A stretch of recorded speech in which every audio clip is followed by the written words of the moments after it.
Hello everyone, welcome back to अपनी परीक्षा। मेरा नाम है दिशा। कैसे हो आप सभी? इस वीडियो में हम डिस्कस करेंगे 2025 में टोटल कितने स्टूडेंट्स ने फॉर्म भरा है, उसके साथ साथ जो आपका एसएससी स्टेनोग्राफर 2024 का रिजल्ट आया है वो इतना ज्यादा आपको जो कट ऑफ दिख रही है उसके रीजंस क्या है। क्या स्टेनो को क्विट कर देना चाहिए? क्या स्टेनो अब वो फील्ड नहीं रही जिसके अंदर सिलेक्शन हो पाएगा? ये सारी चीजों को डिस्कस करेंगे। सबसे पहले तो प्लीज आप टेलीग्राम ग्रुप को ज्वाइन कर लीजिएगा। उस पर आपको डेली बेसिस पे इंपॉर्टेंट अपडेट्स मिलती है, करंट अफेयर्स मिल रहे हैं, डेली टाइम टेबल जो है क्या कहते हैं उसका टाइम टेबल जो आपका एक आइडियल होना चाहिए उसकी पीडीएफ भी मैंने अपलोड कर रखी है, वो भी चेकआउट आप कर सकते हो। सबसे पहले तो 2024 का जो हमारा रिजल्ट आया है कल, उसके अंदर आपको कट ऑफ जो है वो हाई देखने को मिली है, चाहे वो यूआर की है, ओबीसी की है या किसी भी कैटेगरी की है। उसके प्रोमिनेंट रीजंस क्या है जो हमें लगता है? ठीक है, इजी स्किल।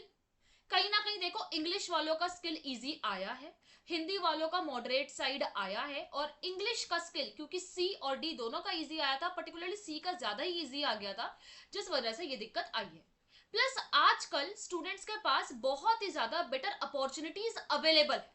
ऐसा नहीं है कि उनके पास अपॉर्चुनिटीज अवेलेबल नहीं है। जब स्टूडेंट को ऐसा लगेगा कि कोई स्टूडेंट अगर बीआरओ में सिलेक्टेड है, अब उसको लगेगा कि चाहे मुझे कुछ और मिल जाए लेकिन मुझे फिर से पेपर देना पड़ेगा, तो वो ये एग्जाम देंगे। आप किसी को पेपर देने से रोक नहीं सकते। अब बहुत सारे स्टूडेंट्स ने ग्रेड सी के लिए पेपर दिया, बहुत सारे स्टूडेंट्स ने ग्रेड डी होम टाउन के लिए पेपर दिया। उन्हें ग्रेड सी से ज्यादा मतलब इस चीज का था कि भाई उनको उनका होम टाउन मिल जाए, वो भी वैलिड रीजंस है। इसके अलावा भी बहुत सारे रीजंस हैं जिसकी वजह से 2024 की जो कट ऑफ है वो हाई गई है। लेकिन अब इसमें स्टूडेंट्स क्या कर सकते हैं 2025 वाले? सबसे पहले तो आपको अपना फोकस बहुत स्ट्रॉन्ग करना पड़ेगा और टारगेट आपको हाई से हाई ही करना पड़ेगा। अगर आप ये सोच रहे हो कि मैं तो भाई कम फोकस में भी कर लूंगा, मैं तो यहाँ वहां ग्रुप्स में जो डिस्कशंस ग्रुप्स है जहाँ पे टाइम पास चल रहा है, मीम्स चल रहे हैं, वहां पे ही करके हंसी टिटोली करके कर लूंगा, तो सॉरी टू से 2025 तो छोड़ दीजिए। शायद 2026 या 27 में आपका चांस बन सकता है, वो भी तब जब आपको ठोकर लग जाएगी। क्योंकि जिन भी बच्चों को 2023 में ठोकर लगी थी या 2024 में उनको ठोकर लगी है, तो वो 25 में जी जान से कोशिश कर रहे हैं। मेरे पास इतने सारे स्टूडेंट्स के मैसेजेस हैं, मैम मैं .3 से रह गया, मैम मैं .1 से रह गया, मैम मैं 2 नंबर से रह गया, मैम मैं 1 नंबर से रह गया। उनका दुख मैं समझ सकती हूँ, लेकिन एट द सेम टाइम क्या वो बच्चे दोबारा एग्जाम देने नहीं बैठेंगे? क्या वो बच्चे जो इस टाइम पे मान लीजिए 150 लाए हैं लेकिन उनका सिलेक्शन नहीं हो पाया, क्या वो फिर से पेपर नहीं देंगे? देंगे। और उनके अंदर वो कैपेबिलिटीज है। क्या जो ग्रेड सी में सिलेक्टेड है, जिन्हें एमए चाहिए, वो पेपर नहीं देंगे? देंगे। जिनका सिलेक्शन ग्रेड डी में हो गया है, जिन्हें होम टाउन नहीं मिल पाया, क्या वो पेपर नहीं देंगे? वो भी देंगे। आप किसको रोकोगे पेपर देने से? आप किसी को नहीं रोक सकते। अब उससे इंपॉर्टेंट देखो, एसएससी को स्किल को मॉडरेट करना चाहिए, चाहे वो इंग्लिश का है या वो हिंदी का है। हिंदी का तो इसी साल हमें दिख गया था कि भाई उन्होंने मॉडरेट साइड पूछ लिया है, बट इंग्लिश का इजी पूछने की वजह से कट ऑफ में बहुत ज्यादा जो है आपको फर्क दिखा है। और अदर फील्ड्स के स्टूडेंट्स भी है, अब यहाँ पे स्टेनो में आ रहे हैं, जब उन्हें दिख रहा है कि भाई यहाँ पे एमए मिल सकता है 12th पास करके, यहाँ पे डीओपीटी मिल जाता है, यहाँ पे CBDT, CBIC, intelligence bureau, CBI, ये सब मिल जाता है। अब बहुत ज्यादा जो स्टूडेंट्स है वो इस चीज को लेके क्यूरियस है कि मैम एक बार ना आप इतना बता दो कि कितनी जो है मतलब ये फॉर्म जो है वो भरे गए हैं। अब आप देखो 2023 में 5 लाख फॉर्म्स भरे गए थे। अब उसके अलावा आप ये देखो 2024 में भी 3,77,000 से ऊपर फॉर्म टिल टाइम जो है वो भरे गए थे। अब उसके अलावा जो है यहाँ पे 2022 में तो देखो आप 5,27,000 से ऊपर फॉर्म भरे गए थे।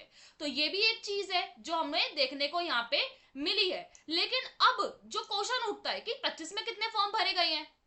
अब 25 में इस बार 3.5 लाख फॉर्म जो है भरे गए हैं एसएससी स्टेनोग्राफर एग्जामिनेशन के लिए, सीबीटी के लिए।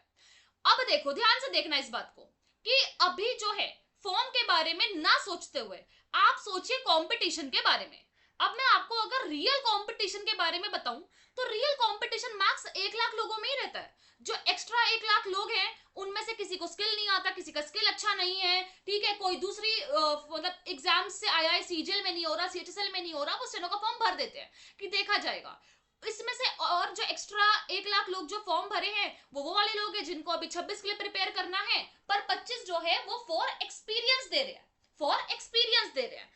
अब तो यहाँ पे मैक्सिमम जो कंपटीशन है ना वो 1 लाख लोगों के बीच में है, जो सही से पढ़ाई कर रहे हैं, जो सही से सच में चाहते हैं, जिन्हें स्किल आता है, उनकी टाइपिंग स्पीड भी अच्छी है और वो सच में चाहते हैं। वो कहीं और भी नौकरी कर रहे हैं बट उन्हें एसएससी में सेंट्रल गवर्नमेंट की नौकरी चाहिए, या जो कहीं और वर्किंग है बट उसको वापस आना है, कोई साउथ में उसे नॉर्थ आना है, कोई नॉर्थ में उसे साउथ जाना है, कोई नॉर्थ ईस्ट में उसे वापस अपने घर जाना है, कोई ग्रेड डी में उसे ग्रेड सी में जाना है, कोई ग्रेड सी में उसे एमईए जाना है।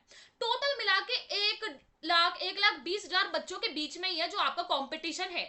तो इस टाइम पे आपको ये जो सारे स्टूडेंट्स हैं जिनकी मैंने कैटेगरीज बताई कि 26 के लिए दे रहे हैं, इनको क्रॉस मारिए। जो बच्चे सिर्फ ए बी दे रहे हैं कि देख लेते हैं क्या होता है, उनको भी क्रॉस मारिए। जो बच्चे अभी एलिजिबल ही नहीं है, जिनके पास सर्टिफिकेट भी नहीं है, उन्होंने भी फॉर्म भर रखे, उनको भी हटा दीजिए। अभी आपको इस एग्जाम का अर्जुन बनना है। अर्जुन का फोकस क्या था? मछली की आंख। वैसे आपका फोकस क्या है? इस एग्जाम को क्लियर करना। और इस एग्जाम को क्लियर करने के लिए आपके पास क्विट जैसा कोई ऑप्शन नहीं है।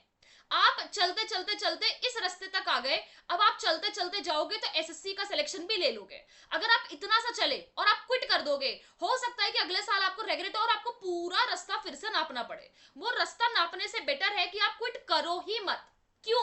क्योंकि यार आप कुछ सोच के ही आओगे ना, यहाँ पे कुछ सोच के ही आए होगे, ऐसे तो नहीं है कि आप ऐसे ही आ गए होगे। और जब आपको स्किल आता है तो आपको ये एग्जाम अच्छे से देना चाहिए मेरे हिसाब से। बाकी आपको फॉर्म वगैरह से मतलब ना हो के पढ़ाई से मतलब होना चाहिए। अगर एसएससी ने कोई रूल बनाया है तो वो उसको फॉलो करेगा। अगर आप ये सोच रहे हो आराम से ना कि एसएससी एक रिवाइज रिजल्ट देगा, एसएससी ऐसा कर देगा, एसएससी दोबारा स्किल कराएगा, नहीं होने वाला। एसएससी वही करेगा जो उसका मन करेगा। हम उसके अंदर कोई भी कुछ नहीं कर सकता।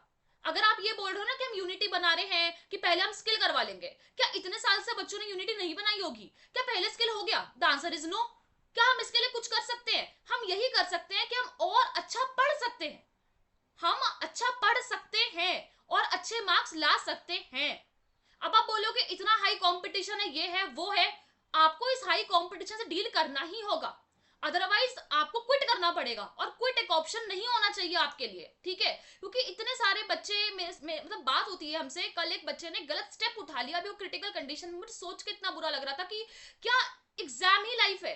लाइफ का एक पार्ट होता है एग्जाम, बट आपने तो एग्जाम को ही लाइफ बना रखा है। बट ये बहुत गलत है। प्लीज ऐसे स्टेप्स मत उठाइए, एक दूसरे का ध्यान रखिए और प्लीज इस एग्जाम को सीरियसली लीजिए, ठीक है? और इसके अलावा हमारे स्किल का डेमो चल रहा है, व्हाट्सएप पे आप इंक्वायरी कर सकते हो। 1999 में आपको एसएससी स्टेनोग्राफर 2025 के स्किल तक कभी भी हो तब तक की वैलिडिटी मिल रही है और ये ऑफर 14 जुलाई तक अवेलेबल है। तो जाके आप चेकआउट कर लेना, व्हाट्सएप पे सारी डिटेल्स आप ले सकते हो। बाकी मैं मिलूंगी आने वाली वीडियोस में, अपना ध्यान रखिए, खुश रहिए, टेक केयर एंड 2024 वालों को कांग्रेचुलेशंस।